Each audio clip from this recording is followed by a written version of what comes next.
Au commencement, Dieu créa le paradis et la terre, la mer et tout ce qu'il y a dedans.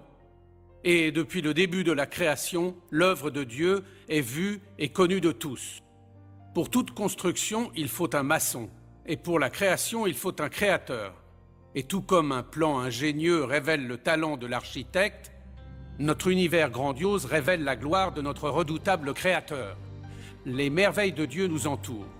Et tous ces prodiges en disent beaucoup sur notre créateur. La création nous révèle son pouvoir, sa sagesse, sa majesté et son amour. La création parle à ceux qui savent écouter. Je suis le docteur John Whitcomb. Joignez-vous à nous pour explorer le message de la création, la conscience et la gloire de Dieu.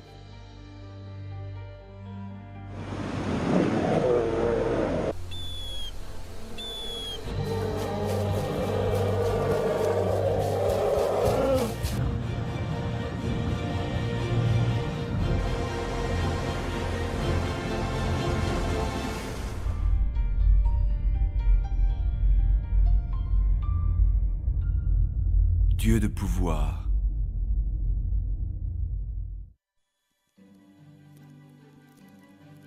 Par la création, le pouvoir de Dieu est dévoilé, des bourgeons et des poussées du printemps, à la vie naissante dans l'utérus, où que l'on regarde, le pouvoir énergisant de Dieu est incontestable. Il guide les étoiles dans leur course dans le ciel. Il a formé d'énormes montagnes. Il maintient le cours des saisons. Entre ses mains est la vie de toute chose vivante.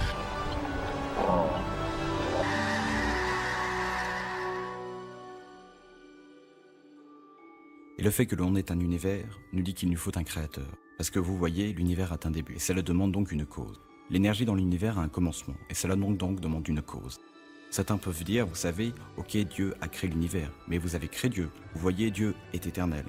Dieu n'est pas comme un commencement, et par conséquent, n'a pas besoin de cause, et peut-être un peu difficile à croire, mais il n'y a rien d'irrationnel dans un être éternel. Ce qui est irrationnel, c'est quelque chose qui apparaît tout d'un coup du néant, parce que ça contradierait la causalité. Avant que les montagnes fussent nées et que tu eusses formé la terre et le monde, d'éternité en éternité, tu es Dieu. Psaume 90:2. Vous savez, quelqu'un a demandé un jour à un évolutionniste célèbre d'où venait le Big Bang. Et il a simplement répondu, quelqu'un vous a déjà demandé d'où venait l'énergie de masse, demandez-leur donc d'où vient Dieu. Et je pense qu'il a vraiment dit quelque chose de beaucoup plus profond que ce qu'il pensait. Quelque chose doit être éternel. Soit c'est l'énergie de masse qui est éternelle, ou Dieu est éternel. Les scientifiques en ont beaucoup dit sur l'énergie de masse, et on peut se demander qu'est-ce qui c'est. L'énergie de masse est éternelle, mais ça n'a vraiment aucun sens. Dieu est éternel. Ça a du sens, comme on lit dans le premier chapitre des Hébreux, « Les cieux et tout l'univers périront et ils vieilliront comme un vêtement, mais notre Seigneur vivra à jamais. » La Bible nous explique qu'il n'y a qu'un Dieu, qui est le Créateur, la source de toute la vie et l'énergie. Les forces de la nature sont animées et guidées par sa main. Qui n'a pas senti un frisson à l'approche de l'orage en pensant au pouvoir de Dieu ?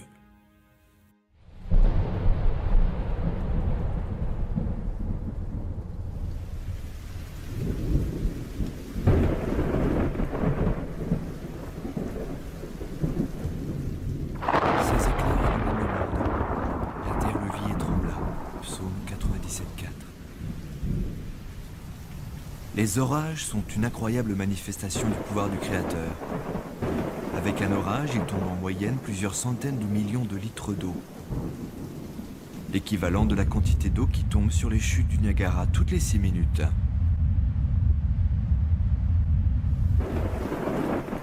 Et cet orage décharge 10 millions de kilowattheures en énergie, l'équivalent d'une ogive nucléaire de 20 kilotonnes.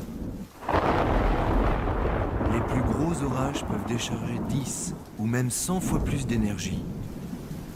Et à tout moment, des centaines d'orages éclatent quelque part autour du monde. On compte jusqu'à environ 16 millions d'orages chaque année.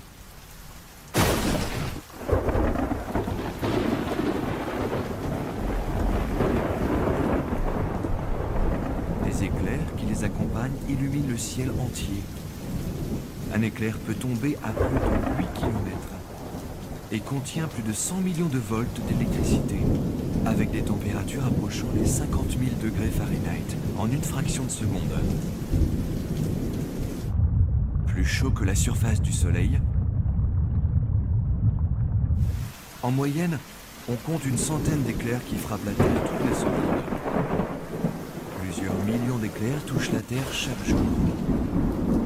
Cette formidable puissance, cette vitesse incroyable et cette lumière éblouissante sont de claires manifestations de l'immense pouvoir de notre Créateur. Les orages sont un incroyable phénomène de l'atmosphère. Ils sont magnifiques, ils sont puissants et ils font peur. Ils déchargent toutes sortes d'énergie et c'est vraiment ce qui se passe. Les orages déchargent une quantité impressionnante d'énergie dans notre atmosphère en bougeant verticalement. Les orages contribuent à très grande échelle au cycle de l'eau. Le cycle hydrologique. L'eau s'évapore des océans et la vapeur se disperse au-dessus des continents et tombe ensuite sous forme de pluie et elle retourne dans la mer. Les orages participent activement à ce cycle, retransformant la vapeur d'eau sous sa forme liquide et faisant tomber la pluie sur la terre. Les éclairs et les orages apparaissent souvent dans l'Écriture sainte comme un symbole de la colère de Dieu contre les rebelles. Mais tout le monde a déjà été frappé par l'incroyable beauté des éclairs, de l'orage et l'odeur de l'air frais. Après le passage de l'éclair qui unit dans l'air deux différents gaz, le nitrogène et l'hydrogène, ce qui fertilise la terre. Quand l'impact de l'éclair s'évapore dans l'air, cela dégage du nitrogène sous forme de vapeur qui est absorbée dans la vapeur d'eau qui ensuite retombe et fertilise le sol. Donc nos récoltes sont fertilisées par le nitrogène produit par les orages. Il y a 4000 ans, Job décrivait les manifestations de Dieu en ces termes. Il renferme les eaux dans ses nuages, et les nuages n'éclatent pas sous leur poids. Il soulève la mer par sa puissance, et par son intelligence, il en brise l'orgueil. Ce sont bien là les bords de ses voix. Et combien faible est le murmure qui nous parvient. Mais le tonnerre de sa force, qui peut le comprendre? Les orages sont donc des phénomènes naturels qui dégagent une énergie immense. Et je pense que c'est une leçon qui dit, si Dieu peut faire cela, que ne peut-il pas faire? Même si nous ne comprenons pas toute l'étendue de ce pouvoir, devant ces incroyables prodiges, nous devons nous incliner tous face au Dieu Tout-Puissant.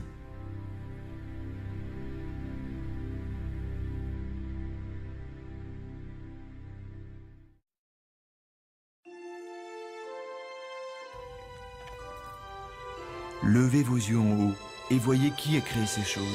À la grandeur de son pouvoir et de sa force puissante, pas une ne manque. Isaïe 40, 26.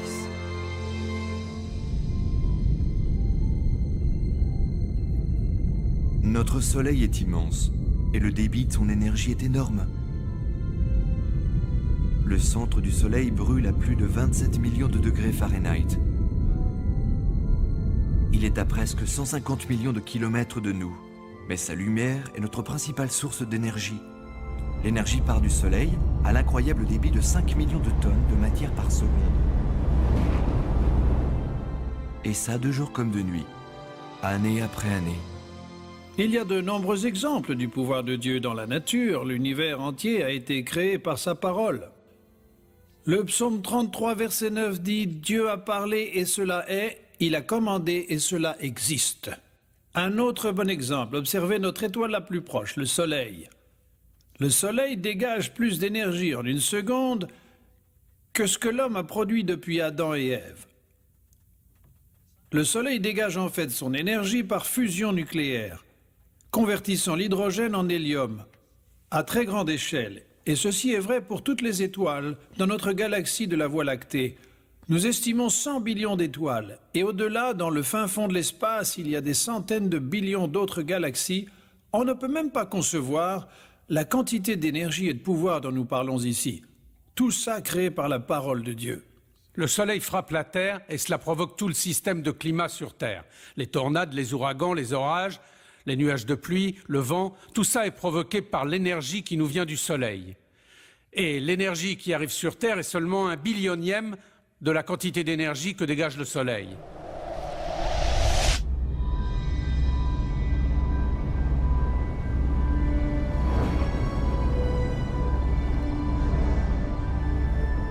Pour bien comprendre, avec l'aide de l'animation par ordinateur, voyageons avec la Terre vers le Soleil, à 100 fois la vitesse de la lumière.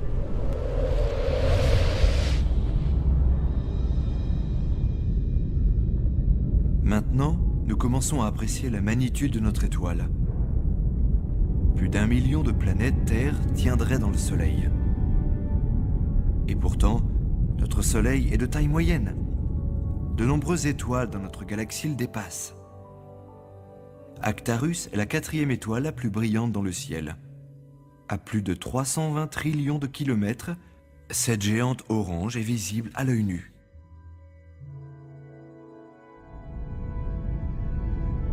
En rapprochant notre Soleil tout près d'Actarus, on peut voir son immensité. Actarus est 100 fois plus brillante, avec un rayon 20 fois plus grand que celui du Soleil. Et pourtant Actarus semble petite quand on la compare avec la supergéante Bételgeuse. Bételgeuse a un rayon 600 fois plus grand que le Soleil. De ton rougeâtre, cette étoile est 60 000 fois plus brillante que le Soleil. Mais pourtant, Bételgeuse n'est pas la plus grande étoile de notre galaxie. Plusieurs supergéantes rouges dans la Voie lactée sont encore plus grandes. Certaines ayant un rayon 1500 fois plus grand que celui du Soleil.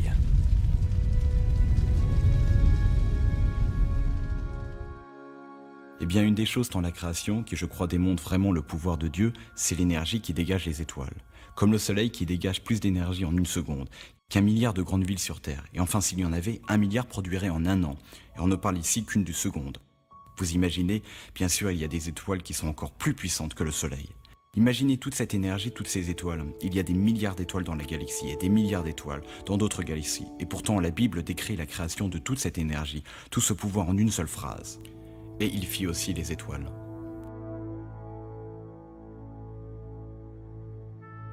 Quand on réfléchit à ces données qui ne sont qu'un aperçu du pouvoir de notre Créateur, nous ne pouvons qu'acquiescer devant le psaume qui exhorte « Que toute la terre craigne l'Éternel ». Bien sûr, les étoiles représentent plus qu'une énergie brute. Sans la lumière du soleil, toute la vie sur Terre périrait très vite. L'énergie du soleil qui donne la vie nous rappelle constamment l'amour éternel de notre grand Créateur. Le Dieu qui rayonne son don de lumière sur toute chose.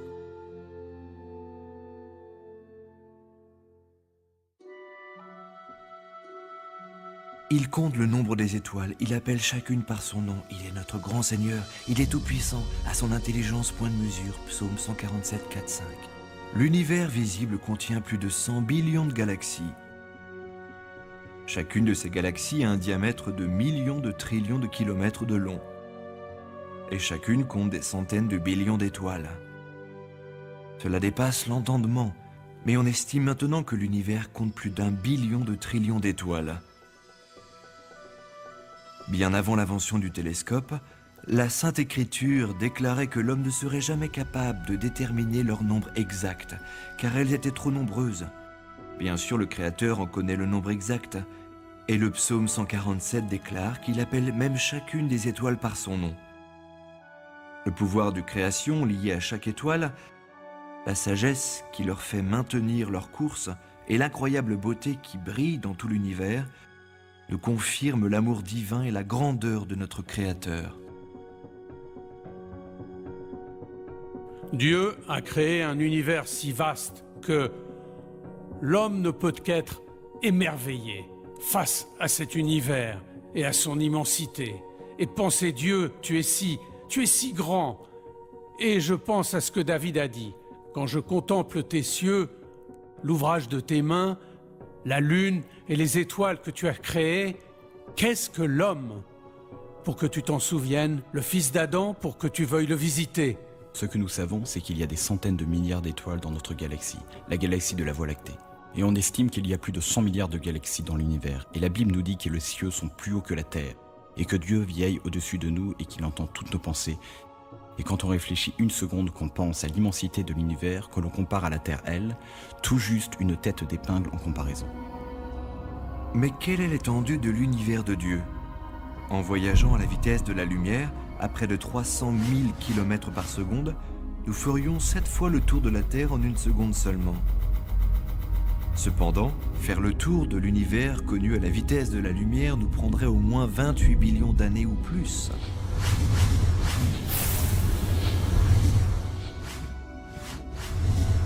Aujourd'hui, la plupart des astronomes constatent que l'univers semble s'étendre. Cela se confirme aussi dans la Bible où il est dit que Dieu étend les cieux comme une toile. Isaïe 40, 22. Il y a quelques exemples dans la Bible.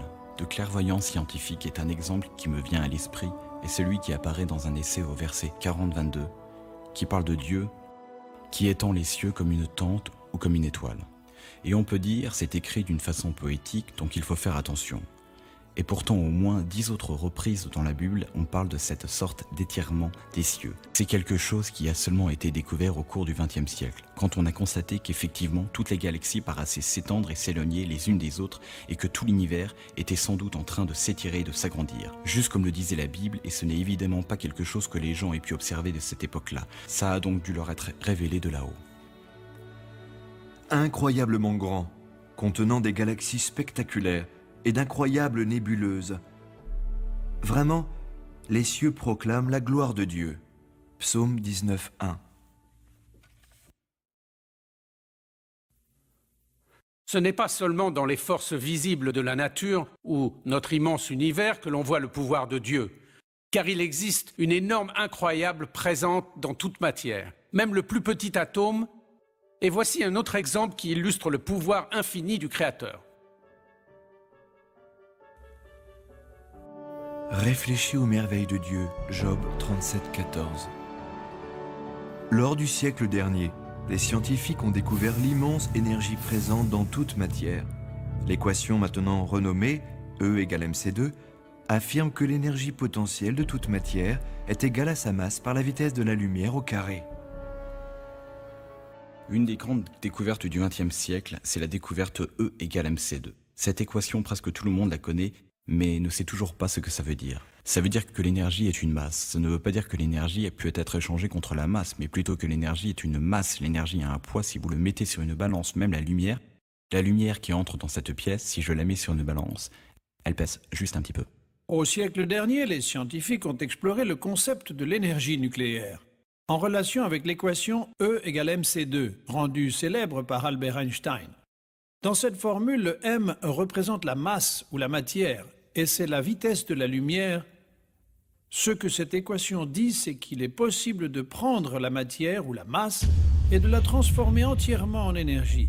Vous avez une masse, vous l'ionisez et vous obtenez de la lumière, du son, du pouvoir et de l'énergie. Ça veut dire aussi que si nous pouvons prendre juste un petit peu de masse et accumuler l'énergie de cette masse, on pourrait faire des choses extraordinaires. Car dans cette formule, le C dans l'équation, E égale mc2, et la vitesse de la lumière, qui est bien sûr E, est un grand chiffre. Et C est au carré multiplié par ml, donc c'est un très très grand chiffre. Donc ça veut dire que même le plus élément de masse est une énorme quantité d'énergie liée à cette masse. Pour comprendre l'incroyable énergie présente dans toute masse, pensez qu'un réacteur nucléaire transforme seulement une minuscule fraction de la masse totale de la matière en énergie. Si cependant, nous étions capables de transformer toute la masse en énergie, la quantité obtenue serait énorme. Par exemple, si la masse d'un arbre de taille moyenne pouvait être transformée en énergie, le débit obtenu serait de 45 trillions de kilowattheures. Pour pouvoir comparer, les États-Unis produisent environ 4 trillions de kilowattheures d'énergie électrique par an. Donc si toute la masse d'un seul arbre était transformée en énergie, et qu'on exploitait cette énergie, cela produirait pour tous les États-Unis pour plus de 10 ans d'énergie électrique. Ou pour même aller plus loin, l'énergie potentielle comprise dans un grain de sel pourrait alimenter tout un foyer pendant plusieurs mois. Même si la science a beaucoup à apprendre sur l'énergie, la masse est ce qui forme la matière. On a découvert que l'énergie comprise dans toute matière est incroyablement vaste. L'Écriture sainte explique que c'est Dieu lui-même qui enlève toutes les choses au nom de son pouvoir. Hébreux 1.3. Cela inclut chaque atome, chaque cellule, chaque étoile et l'univers tout entier. C'est maintenant indéniable. Dieu Tout-Puissant a créé un univers à énergie illimitée. Il faut que ce soit quelqu'un, pas quelque chose, parce que les choses sont exclues. Il faut que ce soit quelqu'un. Il faut que ce soit quelqu'un sans début et sans fin, qui avait le pouvoir et la vision, le savoir incroyable, une intelligence infinie pour organiser tout ça aussi bien depuis l'atome, de l'organisation de l'atome, au cosmos et au-delà. Quand on considère tous ces nombreux exemples du pouvoir de Dieu, ça devrait inspirer de la révérence et du respect dans nos cœurs. La Bible nous dit que la crainte de Dieu est le début de la sagesse. La crainte de Dieu, c'est de détester le mal. La crainte de Dieu nous amène à la vie. C'est pourquoi la meilleure réponse à l'autorité de Dieu, c'est de le vénérer et d'implorer sa miséricorde et son pardon pour nos péchés. Le prophète Jérémie déclara « Ah Seigneur Dieu, voici que tu as fait le ciel et la terre par ta grande puissance, et ton bras étendu. À toi rien n'est impossible. » Bien sûr, la création révèle l'omnipotence de Dieu, mais c'est plus que cela. Bien que l'univers soit perverti par la malédiction, la sagesse du Créateur, sa beauté et son amour sont toujours présents.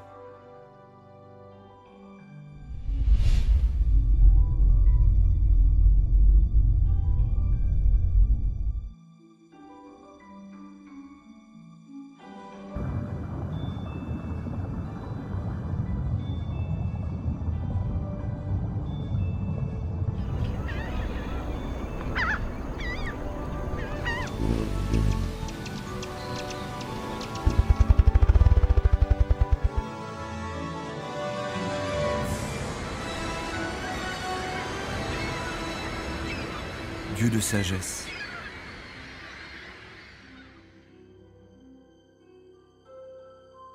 Où que l'on regarde, la sagesse de Dieu se fait visible.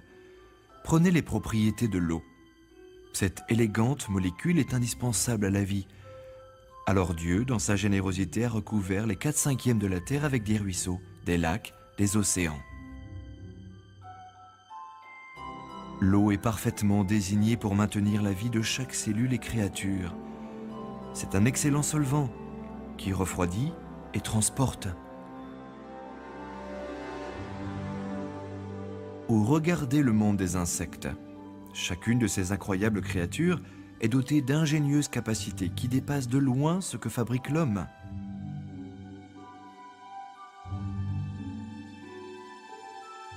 Élégantes et complexes, les œuvres du Créateur proclament sa sagesse.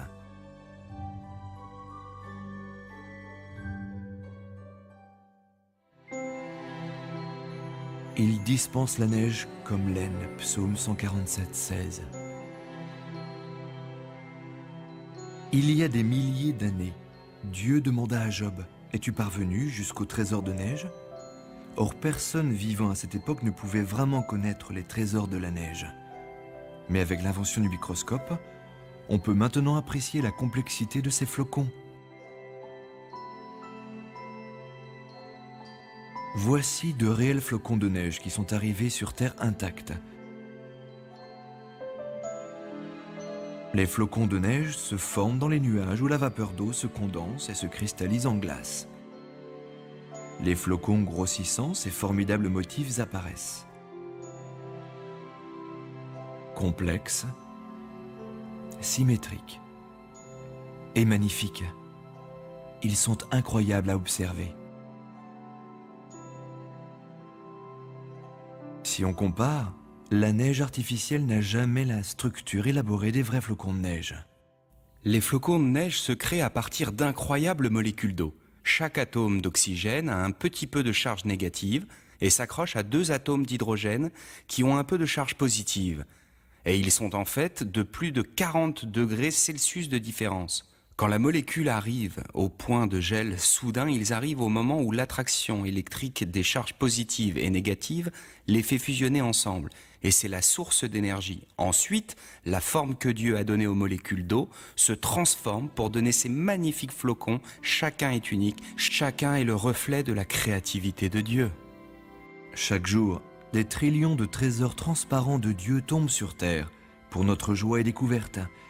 Et pourtant, il n'y en a pas deux exactement pareils.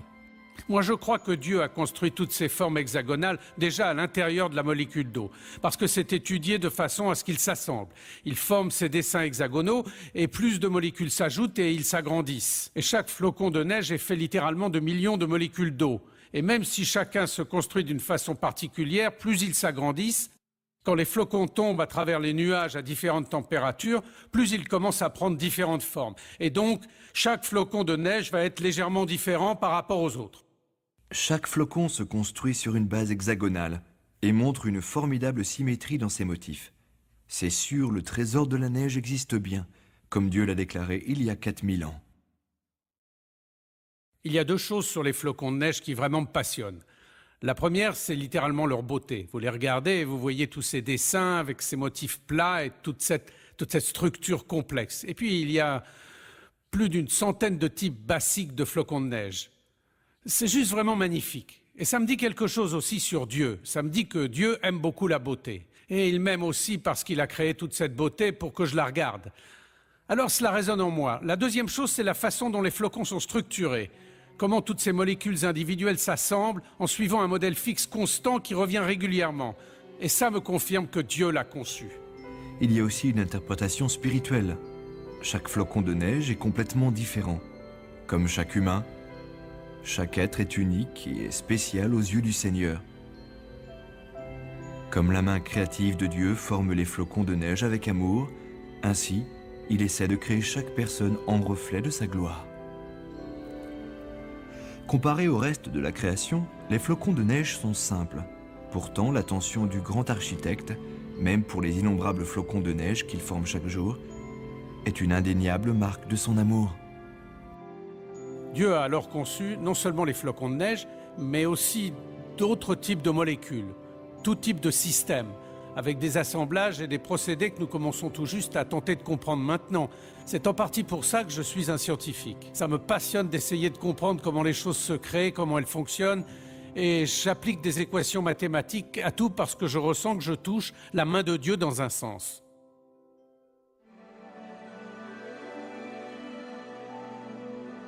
Mon Dieu, que tes œuvres sont nombreuses, tout avec sagesse tu les fis. Psaume 104, 24. Si de simples molécules d'eau formant les flocons de neige dévoilent une structure magnifique, considérez l'incroyable ingéniosité de celle des plus grandes et complexes molécules comme l'ADN. L'ADN contient la base de toute vie, et c'est de loin le système de support d'information le plus complexe que l'on connaisse dans l'univers. Par exemple, la quantité d'informations contenues dans l'équivalent d'une tête d'épingle d'ADN remplirait une pile de livres 500 fois plus haute que la distance d'ici à la Lune. L'enchaînement de codes et la structure de cet incroyable système relèvent l'intelligence suprême de son créateur. L'évidence pour moi qui vraiment proclame qu'il y a un Dieu, c'est l'étude de l'ADN. L'ADN est une vraie puissance. Une machine massive de stockage d'informations. Et en fait, l'ADN qui conserve nos gènes est comme une encyclopédie d'informations, écrite dans un langage codé. C'est absolument fascinant, et les scientifiques savent aujourd'hui qu'un langage, un code, provient seulement d'une intelligence. Et les informations viennent seulement d'informations que personne n'a jamais vues. Et puis d'autant plus qu'elles sont protégées par un code, personne ne les a jamais vues, isolées de ce code. Ce sont des informations propres à ce code. Et quand vous regardez l'ADN, c'est complètement évident qu'au tout début, Dieu a créé l'univers. Nous commençons tous comme une simple cellule, de la taille d'une virgule à la fin d'une phrase. Comment cette cellule sait comment construire un corps avec plus de 100 trillions de cellules en lui, de milliers de types différents, et chacune d'elles est tellement complexe, de nanochimiques petites machines dont le fonctionnement dépasse complètement notre compréhension. Tout codé, c'est le manuel d'instruction, c'est le manuel du fabricant. Comment construire et faire fonctionner chaque partie de cet incroyable corps fait avec plus de 100 trillions de cellules. Et en outre, l'ADN est une molécule tridimensionnelle qui s'auto-reproduit. Chaque molécule est capable de faire une copie identique, rapidement et parfaitement. Le Seigneur a même programmé l'ADN pour qu'il détecte et corrige toute erreur de copie. Ses compétences, très sophistiquées, dépassent de loin celles de l'homme. Dieu a créé les molécules de l'ADN de telle façon à ce qu'elles se corrigent elles-mêmes. Il existe des protéines spéciales appelées enzymes qui vont de haut en bas, le long de ces molécules, et qui vérifient et font des réparations. Et ça, toutes les minutes, voire toutes les secondes parfois. Dieu nous a créés avec un code ADN qui a ce que nous appelons un éditeur ou un logiciel d'édition dans ces enzymes. Tout comme un éditeur lit un journal ou un livre et recherche les erreurs. Dieu a créé des enzymes spéciales qui passent de haut en bas des molécules d'ADN et réparent les erreurs, suivant un système qui est incroyablement complexe. Il y a de nombreux exemples dans la création des choses qui viennent confirmer le Dieu de la Bible. Et parmi ceux-là, il y a notre ADN. L'ADN est des informations en lui. Il y a tout un groupe d'études scientifiques appelées sciences de l'information qui analysent notre information. Créée et transmise par notre première cellule, une des lois des sciences de l'information dit que l'information n'est jamais construite comme ça de soi-même. C'est-à-dire, elle n'apparaît jamais spontanément et à chaque fois que nous suivons la copie des informations, jusqu'à leur première source, elles sont toujours reliées à un cerveau. Et comme nous avons des informations codées dans l'ADN, ça nous confirme que l'ADN vient d'une intelligence et ce n'est pas quelque chose qui a pu apparaître au travers des millions d'années. Par mutation et sélection naturelle, ça ne marche pas comme ça. Et pourtant, même la molécule d'ADN est simple comparée aux cellules. Toute vie est composée de cellules, et chaque cellule fonctionne comme une ville miniature. Et lorsque l'on sait que le corps humain est constitué de trillions de cellules travaillant ensemble à l'unisson, nous devrions nous incliner devant le soin minutieux et la perfection du Créateur.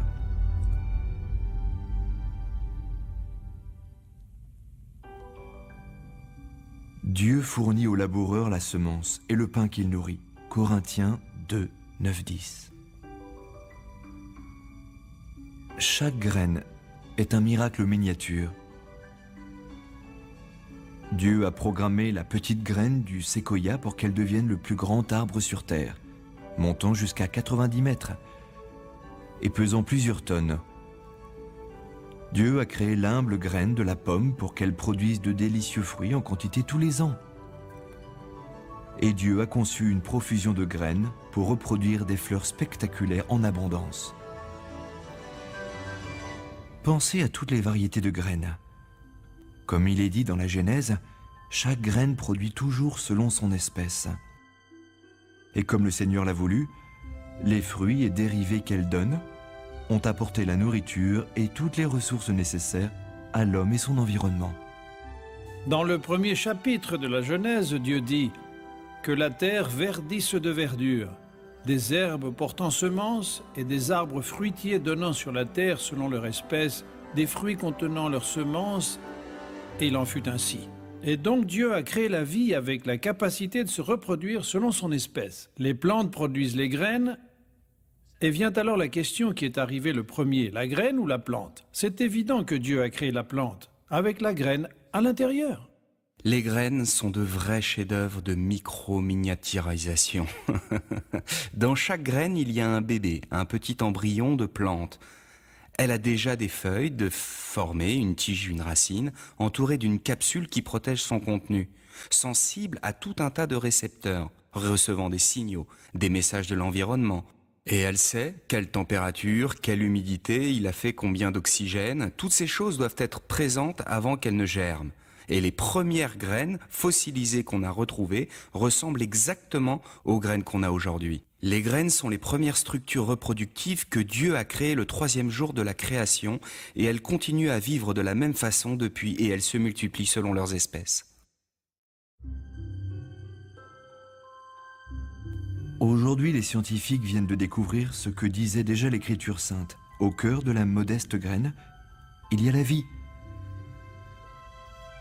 On y trouve des cellules vivantes, de petites usines d'une incroyable complexité. Aucun scientifique n'a pu créer de graines synthétiques et aucune graine n'est simple. Les graines sont programmées pour rester inactives jusqu'à ce qu'elles aient assez d'eau et de chaleur. Qui leur a donné cette capacité pour sentir la température et l'humidité? Qui détermine le moment propice pour faire germer la graine? Qui dit à la racine « tu dois descendre » et à la tige « tu dois monter » Ne voyez-vous pas la main de notre Créateur qui les guide? Pour pouvoir germer et pousser, les graines ont besoin de certains nutriments, de propriétés idéales dans l'eau, d'une quantité précise de lumière, de la bonne atmosphère et aussi de la pollinisation. Et tout ceci a dû être mis en place dès le début du monde pour que les graines produisent une récolte d'abondance pour le genre humain.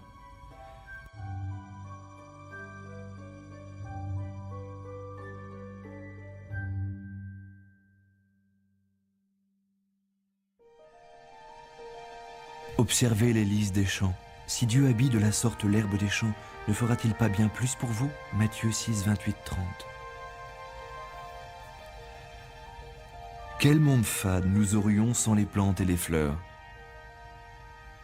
De la petite graine modeste à la magnifique floraison, les fleurs sont une particule de la splendeur de Dieu.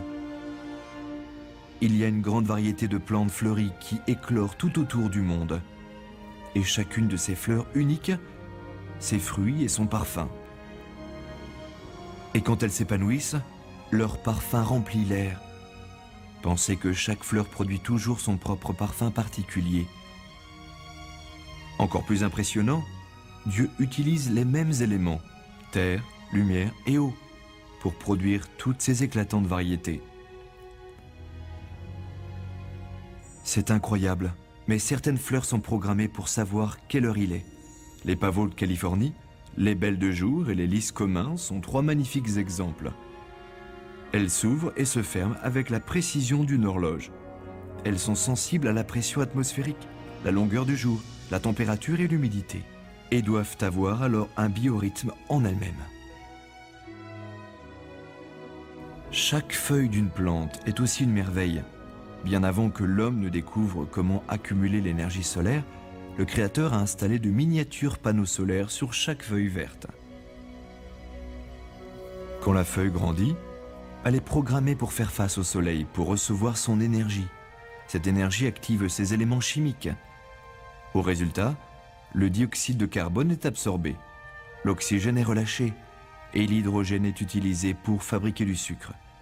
Dieu a été très ingénieux en créant les feuilles pour qu'elles absorbent le gaz que rejette l'homme et diffusent de l'oxygène, dont dépendent toutes les créatures pour leur survie. La photosynthèse est aussi la base pour toute notre alimentation. Heureusement, Dieu a créé d'innombrables petites machines vertes qui travaillent tous les jours. Les plantes fleuries sont un vrai témoignage de la générosité de Dieu. Elles ne sont pas seulement nécessaires pour notre alimentation et la médecine et d'autres aspects de la vie que nous connaissons, mais nous ne serions pas capables d'exister sans les plantes fleuries. Prenons le cas par exemple de la grande famille d'animaux appelée anthropodes. Les insectes sont un des groupes de cette famille. Les insectes ont besoin de plantes et les plantes, sans aucun doute, besoin des insectes pour ce qui est de la pollinisation. Et les insectes s'occupent également à fertiliser les plantes année après année. La Genèse au verset 29 nous dit que Dieu a créé les plantes vertes, séduisantes à voir et bonnes à manger. Les plantes utilisent le fascinant procédé de la photosynthèse pour attraper de l'énergie du soleil et elles récupèrent aussi des molécules de dioxyde de carbone dans l'air et des molécules d'eau dans la terre. Pour créer des molécules de sucre, ce qui représente un groupe basique pour tous les autres groupes d'aliments, et où les plantes trouvent-elles le dioxyde de carbone, nous le rejetons dans l'air. Les animaux rejettent du dioxyde de carbone. Les plantes absorbent ce dioxyde de carbone, elles absorbent aussi l'eau et elles rejettent de l'oxygène avec les molécules d'eau et nous les respirons. Nous brûlons le sucre, ce qui produit le dioxyde de carbone que les plantes absorbent pour produire plus de sucre. Vous avez compris l'idée? Toutes ces actions s'assemblent dans une chaîne, tout en même temps. C'est une des choses, quand nous nous mettons à contempler la création, Dieu a créé les plantes, les animaux, les hommes, toutes les caractéristiques physiques de l'univers, pour que tout converge ensemble dans un système complexe qui reflète sa gloire. Aliments, oxygène, médecine, énergie, matériaux bruts. C'est sûr, le Seigneur a créé les plantes à notre avantage. La riche diversité de plantes fleuries et les nombreux avantages qu'on en fait, tout cela révèle un Créateur sage et généreux. Magnifiques quand elles sont épanouies, la beauté des fleurs fane rapidement. L'Écriture sainte compare la vie de l'homme sur la terre à la fleur. Elle passe très rapidement. C'est pourquoi il est si important pour chacun d'entre nous de rechercher la vie éternelle dès aujourd'hui.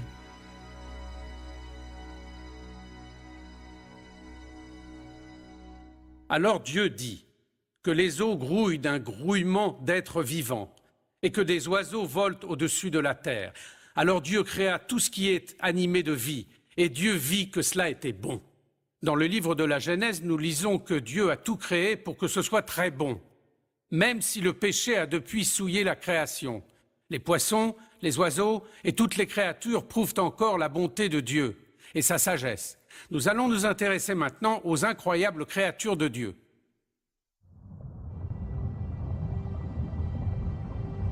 Vivant dans tous les océans du monde, existent des créatures plus magnifiques encore que ce que l'homme ne pourrait s'imaginer.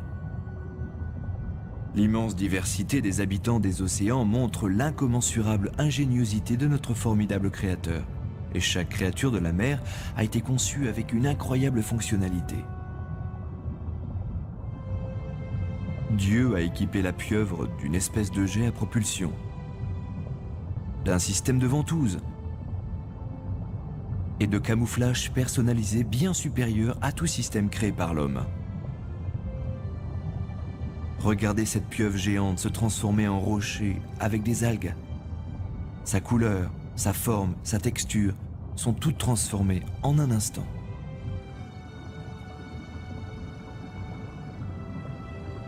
Le calamar sur la gauche est un mâle.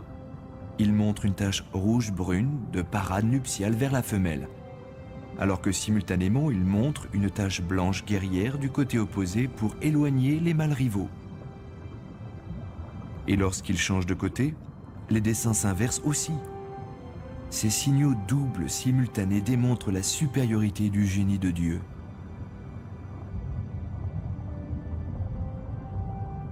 Les relations symbiotiques qui se développent sous l'eau révèlent une vision parfaite dans la conception du système. Les anémones de mer sont vénéneuses, mais Dieu a permis à certains poissons de pouvoir cohabiter sans danger dans leur entourage. Par exemple, les poissons clowns sont dotés d'une immunité au poison des anémones.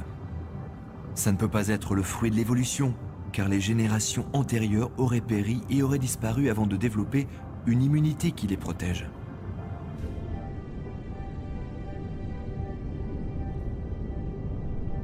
Le déplacement en banc de certains poissons est toujours à l'étude. L'habileté du poisson qui s'élance avec des mouvements synchronisés est la marque de la main directrice d'un grand chef d'orchestre. Certaines espèces de poissons ont été désignées pour vivre à une profondeur précise dans l'océan. Cette caractéristique s'explique par une vessie natatoire spécialement conçue, qui sécrète des gaz dans la circulation sanguine, régulant leur tension et maintenant leur équilibre, et permettant aux poissons de survivre à différents niveaux de pression de l'eau entre les limites déterminées par le Créateur. Vraiment, une de mes créatures des océans préférées, c'est le nautile sacré ou le nautile cloisonné. Voici le coquillage comme vous pouvez en trouver dans les boutiques de coquillages de Floride. Et quand vous coupez ce coquillage en deux, regardez ça, toutes ces petites cloisons à l'intérieur. Et l'animal qui vit dans la dernière cloison, ici, ressemble beaucoup à un calamar. Il a beaucoup de petites tentacules qui sortent devant comme ça. Et toutes ces petites cloisons lui permettent de réguler sa profondeur comme un sous-marin le fait. À l'intérieur de cet incroyable calamar, il y a un cerveau, il y a un œil qui voit le monde comme nous le voyons. Il y a un système digestif avec des glandes salivaires et aussi un pancréas. Il a 3 cœurs différents, il est aussi complexe que nous à l'intérieur. Et pourtant, un fossile de ce genre de créature a été un des premiers fossiles retrouvés. Une complexité millénaire, c'est un formidable témoignage à la créativité de Dieu. Quand j'étudie les créatures des océans que Dieu a créées, je m'intéresse particulièrement aux poissons. Ce sont des créatures fascinantes, en commençant par leur habileté aérodynamique, le fait qu'ils aient été conçus pour extraire de l'oxygène de l'eau d'une façon aussi efficace, le fait qu'ils aient des valeurs esthétiques aussi agréables, et aussi bien sûr l'excellente qualité qu'ils apportent à notre alimentation. Les poissons ont toujours été des poissons si l'on en croit les fossiles qu'on a retrouvés. Les poissons sont très certainement d'incroyables habitants parmi les créatures vivantes créées par Dieu.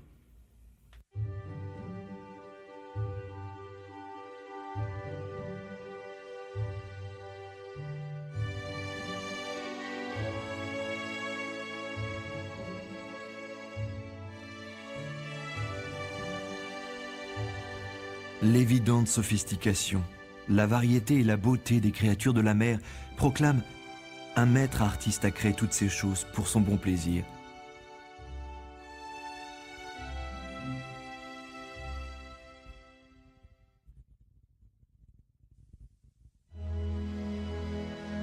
Regardez les oiseaux du ciel, Matthieu 6, 26.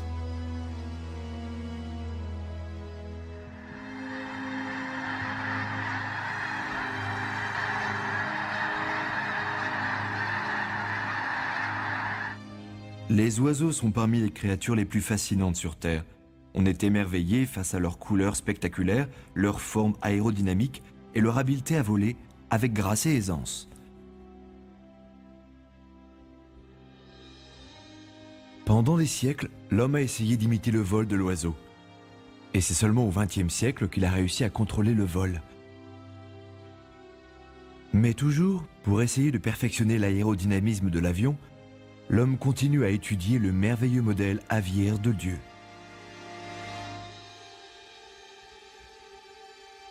Regardez quelques caractéristiques du modèle du Créateur. Les os de l'oiseau sont très légers et pratiquement creux. Ils sont retenus à l'intérieur par des supports et alvéolés par des poches d'air. Ces os très légers sont tellement bien conçus pour le vol que les plumes de l'oiseau sont en fait souvent plus lourdes que leur squelette tout entier. Même son bec a été conçu pour ne pas l'alourdir. Il est fait de cornes très légères, au lieu d'os plus lourds. Les oiseaux ont aussi deux muscles pectoraux très résistants. Le plus grand contrôle le mouvement des ailes vers le bas, et le plus petit, le mouvement des ailes vers le haut. Et seuls les oiseaux ont été conçus avec des plumes. Les plumes isolent l'oiseau de la chaleur du soleil, les protègent du froid, isolent son corps de l'eau, et crée des surfaces de l'aile et de la queue indispensables pour voler. Chaque plume est connectée à un nerf et contrôlée par un muscle. Cette précision musculaire et ce contrôle permettent à l'oiseau de s'équilibrer dans l'air, se diriger et de freiner quand il ralentit pour atterrir.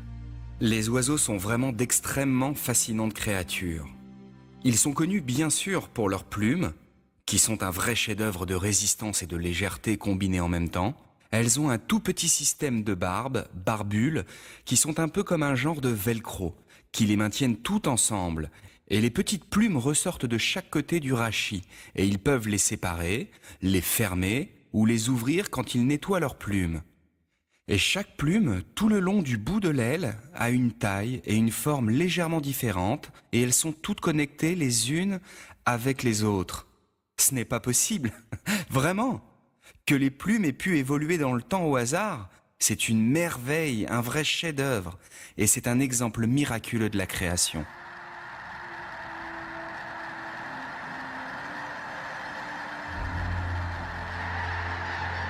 Un autre élément essentiel pour le vol de l'oiseau, ce sont les poches d'air qui se trouvent entre les organes de l'oiseau. Les poches d'air de l'oiseau sont reliées à ses poumons, et pendant le vol, l'air circule par les poches. Ce système permet au tissu du corps de l'oiseau de s'alimenter rapidement en oxygène vital et lui permet de rester léger dans les airs. Tous les oiseaux sont fascinants, vous savez, ils ont un système de respiration que l'on n'a retrouvé chez aucune autre créature.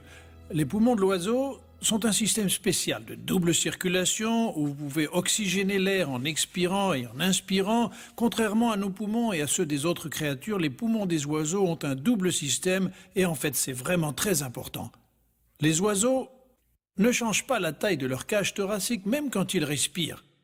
Et si vous regardez un oiseau qui se pose après des milliers de kilomètres de migration, est-ce que vous voyez sa poitrine gonfler quand il respire ?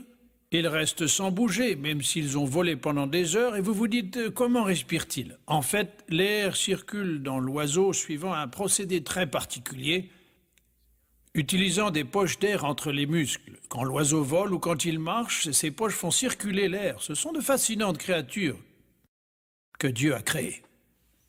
Toutes ces merveilles d'ingénierie s'unissent pour permettre le vol et démontrent une vision parfaite dans la création des oiseaux.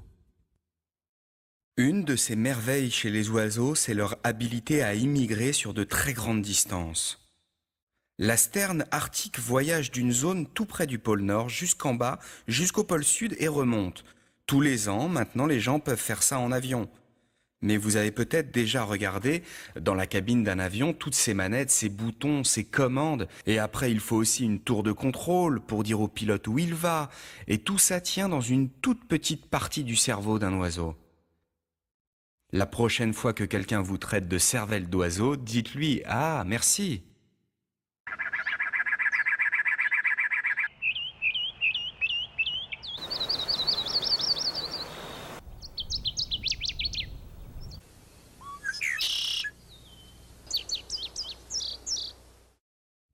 Le Seigneur a équipé chaque oiseau en raison de son rôle dans la vie. Pour le service de l'homme, chaque espèce d'oiseau a une zone de contrôle spécifique. Beaucoup servent à contrôler les insectes, d'autres à éliminer les carcasses. La famille des pinsons détruit les graines des mauvaises herbes. La chouette et le faucon contrôlent les rongeurs.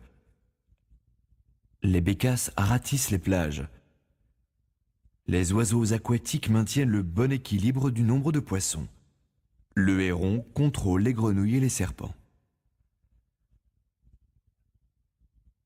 Avec son apparence gracieuse, son incroyable habileté aérodynamique et son usage pratique, chaque oiseau est un témoignage du savoir et de l'amour de Dieu. Et même si Dieu a beaucoup favorisé les oiseaux, souvenez-vous que Jésus nous assure que nous avons plus de valeur qu'un groupe de moineaux.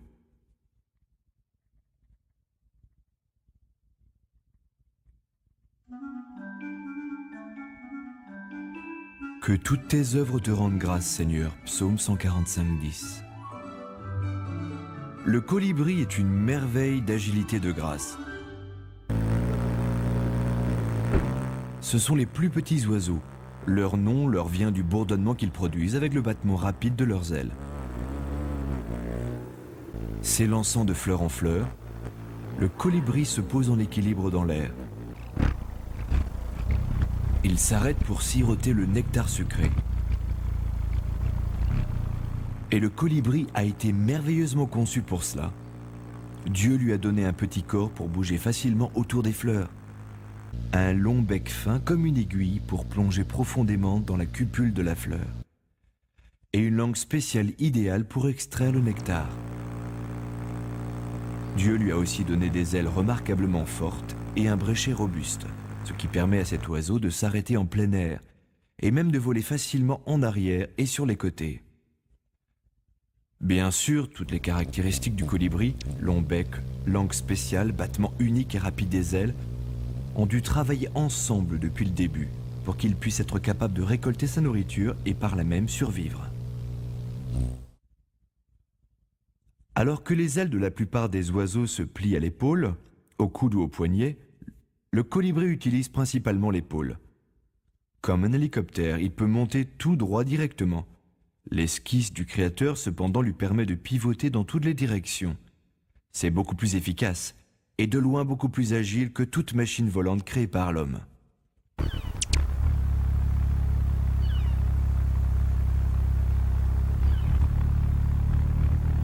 Les capacités du colibri sont époustouflantes. Quand il voltige, ses ailes battent 50 fois par seconde. Quand il vole tout droit, plus de 80 fois. Son cœur bat 21 fois à la seconde. Ces tout petits oiseaux ont un rythme métabolique qui est presque inimaginable. Leur rythme cardiaque est si rapide qu'il dépasse la limite des sons audibles. Vous pensez à ces petits colibris qui volent et migrent sur des centaines de kilomètres. Ils réservent de la nourriture pour faire ces voyages. Une différence de quelques fractions de grammes en nutriments, et ils pourraient ne pas finir leur voyage. Et ces oiseaux sont une évidente preuve des merveilles de la création.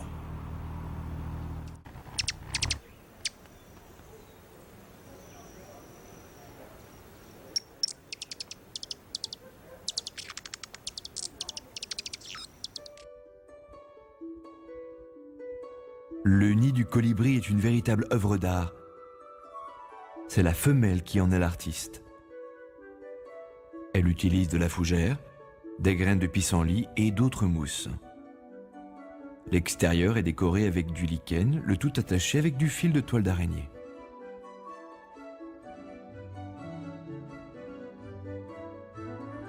L'intérieur est molletonné avec ce qu'elle peut trouver de plus doux.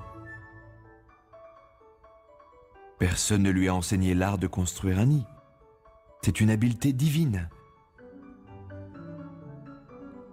Les couleurs du colibri mâle n'ont pas de rival dans le monde des oiseaux. Le colibri de Rivoli, le colibri à queue large, le colibri à gorge bleue et le colibri de Costa sont quelques-unes des plus de 300 magnifiques espèces. Les couleurs irisées de la gorge et de la tête sont dues à la réfraction et non au pigment. Souvent, ces zones apparaissent sombres, presque noires. Mais depuis un angle parfait, les couleurs irisées semblent briller de l'intérieur.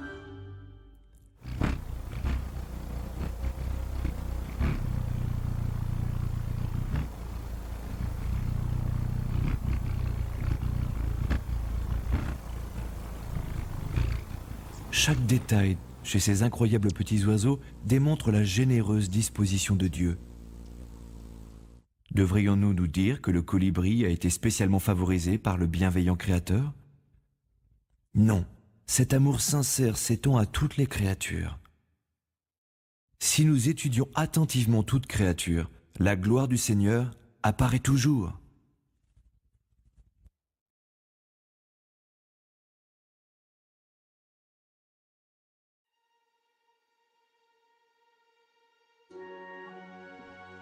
Grandes sont les œuvres du Seigneur, dignes d'étude pour tous ceux qui les aiment. Psaume 111, 2.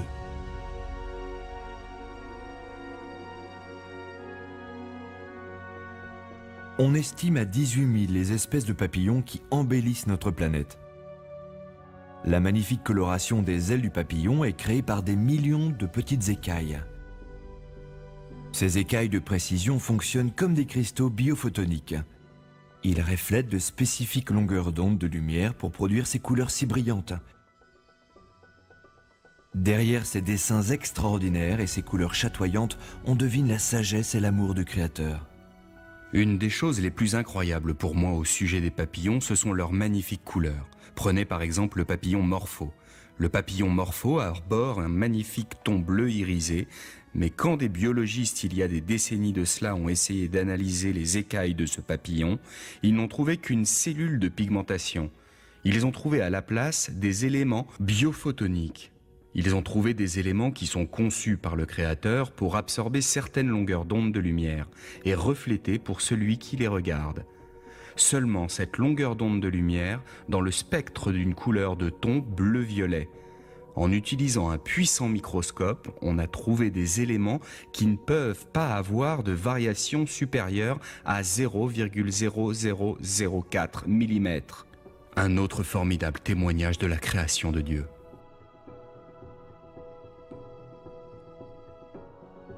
Tous les papillons subissent une incroyable transformation durant leur cycle de vie. L'insecte commence sa vie en œuf, puis devient chenille rampante et suit sa période de cocon. Pendant ce stade, la chenille commence à se contorsionner par à-coups réguliers, déchirant sa peau extérieure. Ses jambes et sa tête disparaissent très vite et la chrysalide prend forme. Ensuite, dès le premier jour, les organes de la chenille se désintègrent en un liquide visqueux. Miraculeusement, après 1 ou 2 semaines, un complexe et les papillons émergent. Cette métamorphose se déroule en juste quelques jours, et non pas quelques millions d'années.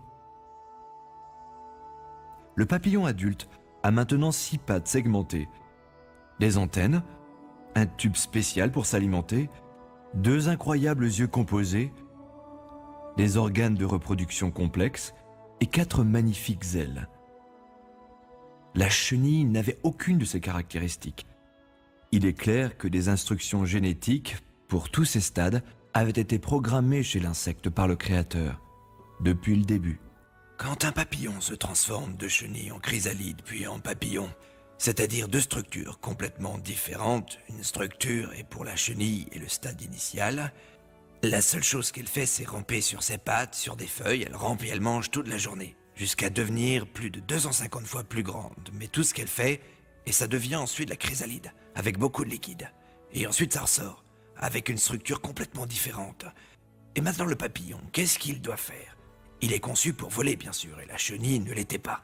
Il était conçu pour boire le nectar des fleurs et en même temps fertiliser les fleurs. Il a été conçu pour se reproduire, il a été conçu pour être capable de migrer d'un pays à l'autre à plusieurs milliers de kilomètres dans certains cas. Donc il a été conçu pour des choses bien spécifiques. La chenille avait une seule chose à faire, grossir, manger, grossir. Et le papillon a plusieurs choses à faire. Manger, grandir, fertiliser, se reproduire.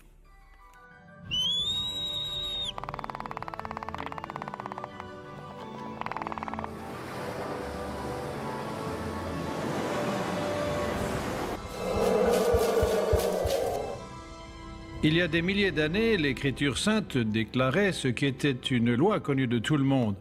Par exemple, dans le livre de Job, chapitre 12, on lit « Interroge pourtant le bétail, pour t'instruire, les oiseaux du ciel pour t'informer.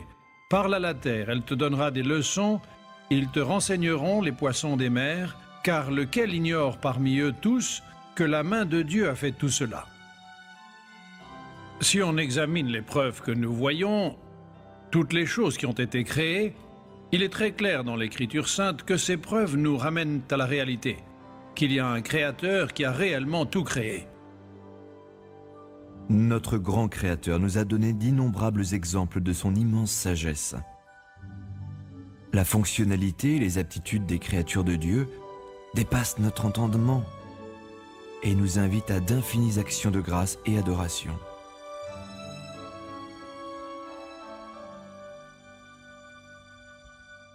Puis Dieu dit, faisons l'homme à notre image, comme notre ressemblance. Genèse 1,26. Alors que toute la création reflète le caractère de Dieu, l'homme seulement a été créé à l'image de Dieu.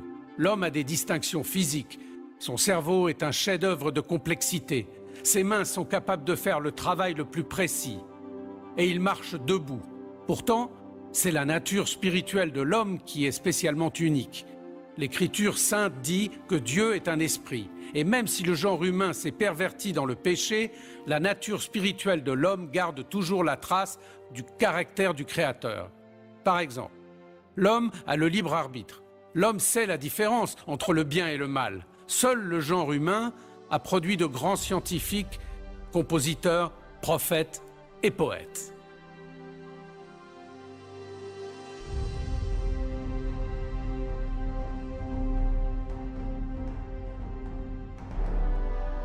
L'homme a été conçu avec de formidables caractéristiques physiques.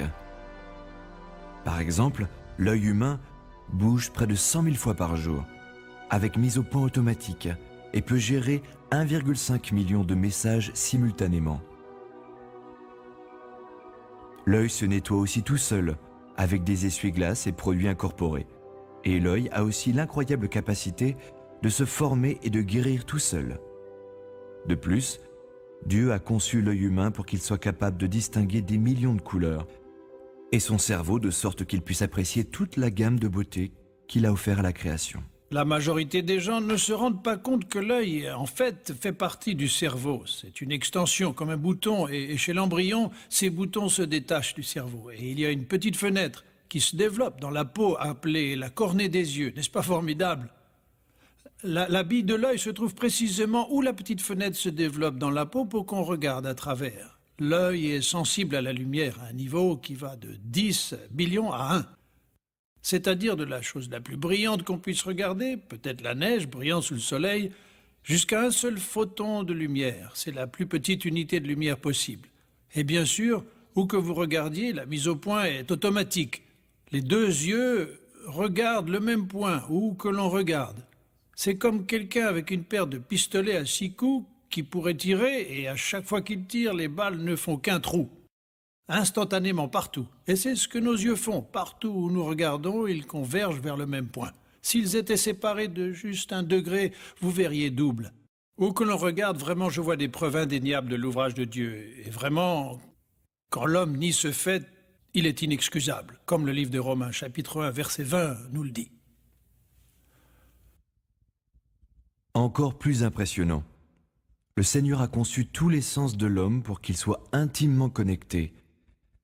Quand nous voyons de la nourriture, notre estomac peut gronder, ou notre bouche saliver. En entendant la voix d'un vieil ami, notre cœur peut bondir de joie.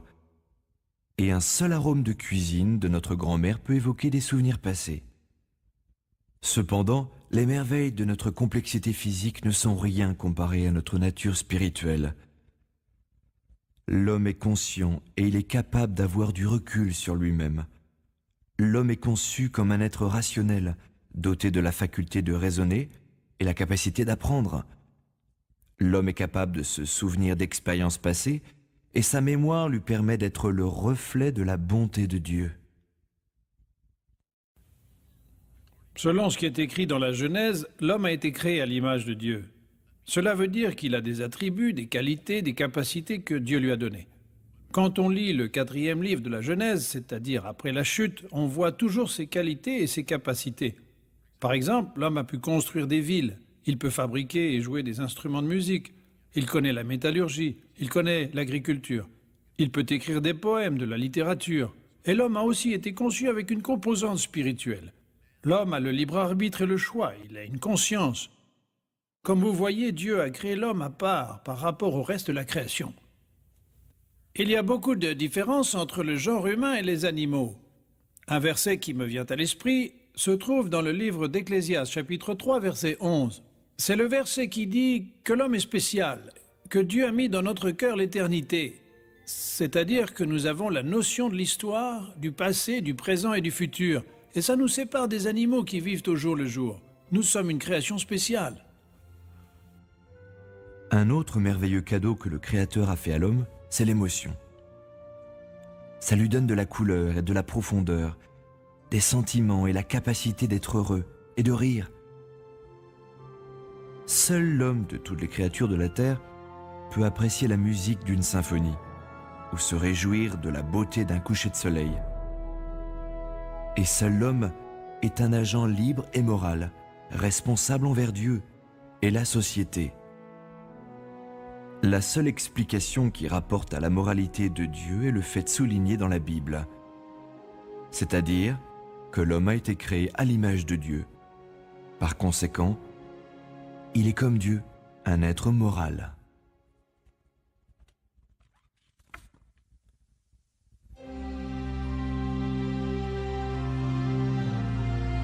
Dieu de justice.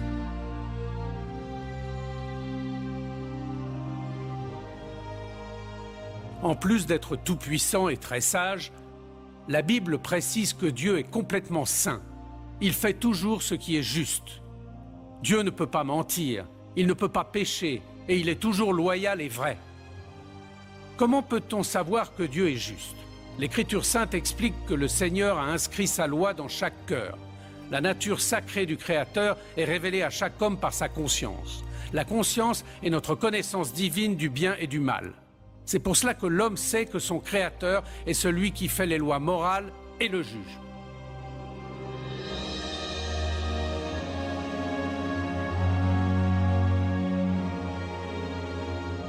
Soyez saints, car moi, Yahvé votre Dieu, je suis saint. Lévitique 19, 2. Anna, avez-vous une conscience? Oui, je pense que j'ai une conscience. Est-ce que vous pensez que tout le monde a une conscience? Absolument. Mais vous avez une conscience? Oui. Et d'où est-ce qu'elle vient? Je ne sais pas. La Bible est très claire à ce sujet. La connaissance de Dieu est inscrite dans nos cœurs. Et même la notion du bien et du mal. Est-ce que tu as déjà dit un mensonge? Oui, Et qu'est-ce que ça fait de toi? un menteur. Un menteur, hein. Tu as déjà volé quelque chose? Oui, Et qu'est-ce que ça fait de un toi? voleur. Un voleur? Supposons que vous êtes dans une boutique, un magasin quelque part, et quelque chose dont vous avez vraiment besoin est en face de vous, personne n'est là à regarder. Vous réfléchissez, zut, j'ai oublié mon portefeuille. Mais pas de problème, personne ne regarde. Hop, dans la poche. Vous l'avez, vous sortez, personne n'a rien vu, et vous vous en sortez très bien. Au fond de vous, qu'est-ce que vous pensez? Le soir, quand vous allez vous coucher, qu'est-ce que vous pensez? Et je pense que tout le monde sait parfaitement bien. Cette pensée va tournicoter dans votre tête. Eh oui, je l'ai volé. C'est notre conscience. Vous avez toujours fait usage de la conscience que Dieu vous a donnée? Non. Non. Est-ce que vous avez déjà prononcé le nom de votre Créateur, Dieu qui vous a créé avec tous vos attributs et tous vos dons? Avez-vous déjà utilisé son nom dans un juron? Ouais, j'avoue. Jésus a dit « Vous ne devrez pas commettre l'adultère ». Mais disons que si tu regardes une fille avec envie, tu commets l'adultère dans ton cœur. Est-ce que tu as déjà regardé une fille comme ça? Ok, donc tu as déjà désobéi à ce commandement alors? Dieu sait qu'il a écrit sa loi dans la conscience de chaque homme. Donc, tous les hommes sont inexcusables. Tout le monde sait quand il a péché. Tout le monde sait qu'il a désobéi à sa loi et tout le monde sait que c'est mal. On a la capacité de reconnaître le bien du mal, on a la capacité de savoir si on a bien fait, et Dieu doit aussi savoir. Il doit être celui qui a Le inventé créateur. la moralité, c'est sûr, Oui. non, ce qui est bon. Parce que sinon, comment on sait ce qui est bien ou mal? Oui, c'est pour ça Exactement. incroyable. Le fait que tout le monde connaisse le bien du mal, Ok. qu'est-ce que ça te dit sur le caractère et la nature de Dieu? Qu'il est juste. Si Dieu devait juger selon les principes divins, est-ce que tu es coupable ou innocent? Coupable. Alors, si tu es coupable parce que tu as blasphémé, menti, volé, le jour du jugement, Dieu t'enverra au paradis ou en enfer en se basant sur les 10 commandements? J'irai très certainement en enfer. Devons-nous faire face au juge tout-puissant? Oui, c'est certain. Et si c'est le cas, nous serons jugés, coupables pour ce qu'on a fait. Ma conscience me dit qu'il y a quelqu'un à qui je dois des comptes. Et c'est mon Créateur. Et je sais que je n'ai pas vécu à la hauteur de ses espérances. Est-ce que tu as déjà utilisé le nom de Dieu pour rien, par exemple, oh mon Dieu? Oui. Est-ce que tu peux penser à un moment où ta conscience s'est mise à crier pour quelque chose que tu as fait dans le passé, où elle t'a dit « Alan, fais pas ça » ou « Alan, tu ne devrais pas faire ça ». Oui. Si tu peux t'en souvenir, tu crois que notre Créateur s'en souvient? Oui. Tu crois que la conscience nous dit qu'il nous faut un sauveur? Oui. Et vous savez qu'il nous a fallu un Dieu qui nous aide personnellement et nous protège, mais d'une justice redoutable. Et c'est la seule façon possible. On ne peut pas changer les lois de Dieu. Il n'y a que lui qui ait pu mettre cette conscience en nous pour que nous puissions ressentir. C'est réellement Dieu que nous ressentons à travers notre conscience. Si la création met en avant les merveilles de Dieu, cela présente un message mixte. Car au milieu d'autant de beauté et d'ordre, on trouve aussi la maladie, la déchéance et la mort. Et sans surprise, il n'y a que la Bible qui explique cette apparente contradiction. Au tout début, Dieu créa toutes les choses parfaites. Cependant, l'homme reçut le libre arbitre et un choix. Malheureusement, il choisit de se rebeller contre son Créateur. Et Dieu punit Adam. Et le péché apporta souffrance et mort. La malédiction décrite dans la Genèse affecta toute la création. Et aujourd'hui, on en voit les horribles résultats. Cependant, il y a de bonnes nouvelles. Avant la fin des temps, Dieu a un plan pour sauver l'humanité. Parce que le péché demande la peine de mort, le Créateur est descendu sur terre comme un homme, a vécu une vie sans péché, et il est mort pour payer la peine de nos péchés. Il est ressuscité d'entre les morts, et il offre son pardon, et la vie éternelle à tous ceux qui le suivront.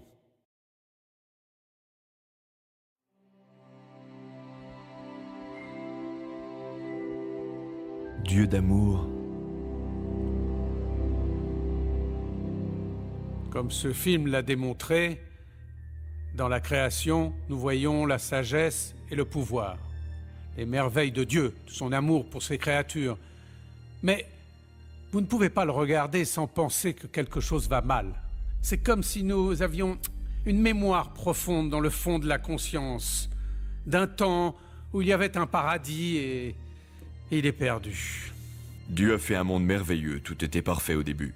Mais parce que l'homme a péché, maintenant c'est un monde puni. Nous voyons de la beauté, mais aussi des choses laides et des choses horribles, et tout ça semble un peu contradictoire, mais c'est seulement parce que c'est un monde perdu. C'est si facile de voir les merveilles de Dieu même dans notre propre entourage, juste dans le quartier où nous vivons. On voit des oiseaux qui s'envolent au-dessus des haies, de magnifiques fleurs colorées, la beauté d'un coucher de soleil. Pourtant, plusieurs d'entre vous ont sans doute du mal comme moi quand j'étais jeune homme, étudiant la biologie, car quoi penser des défauts de naissance, des maladies, des désastres du feu, des inondations, des guerres, des plagues? Où est Dieu dans toutes ces choses-là?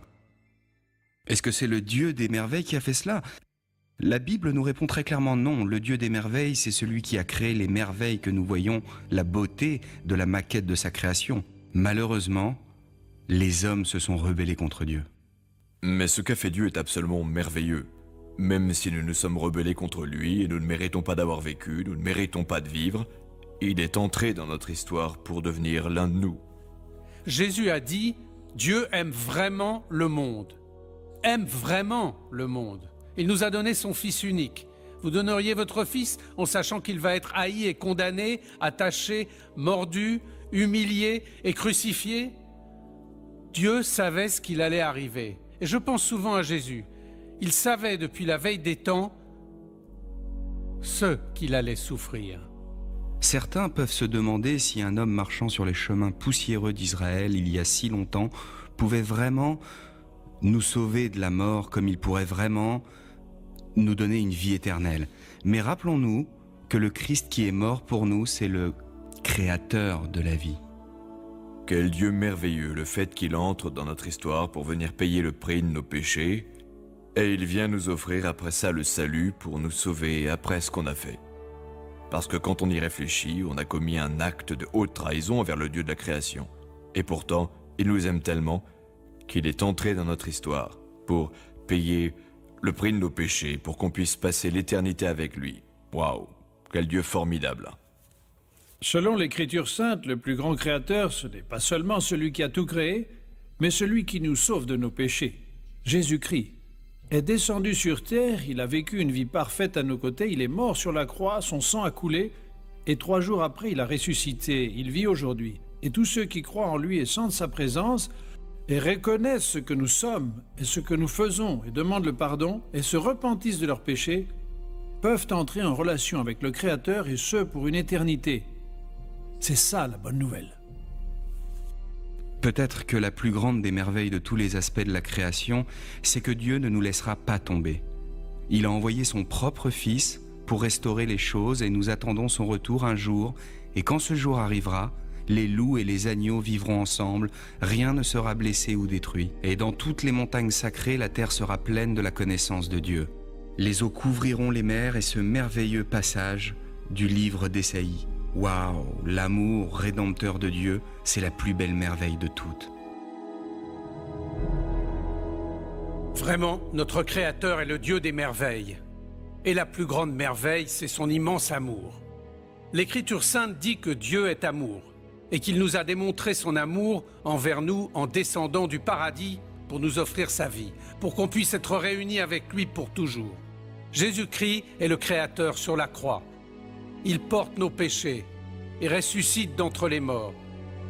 Le Seigneur offre maintenant la vie éternelle à tous ceux qui se repentissent de leurs péchés et se confient à lui entièrement. En plaçant votre foi en Jésus-Christ, vous pouvez entrer en relation avec le Créateur de notre univers et pour la vie éternelle. C'est le don qu'il vous fait et ce qu'il désire pour vous. Pour Dieu qui seul fait de si admirables merveilles, gloire à toi, je te rends grâce et t'honore pour toujours.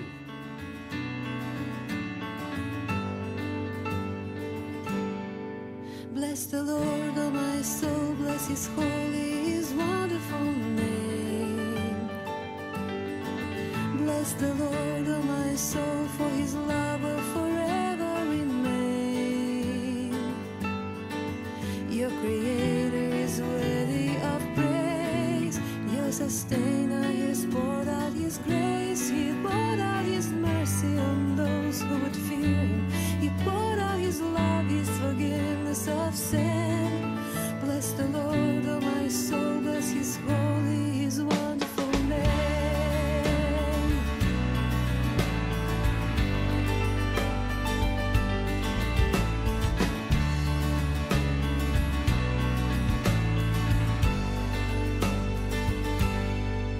Sing to him a new tune, sing to him from the deep of your soul. Meditate on his word, don't forget how his stripes made you whole. Your Creator is worthy of praise.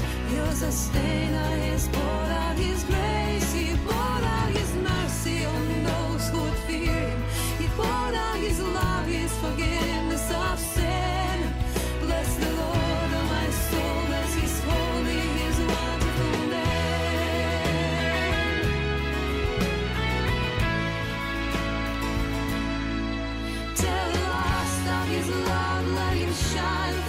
word that you say.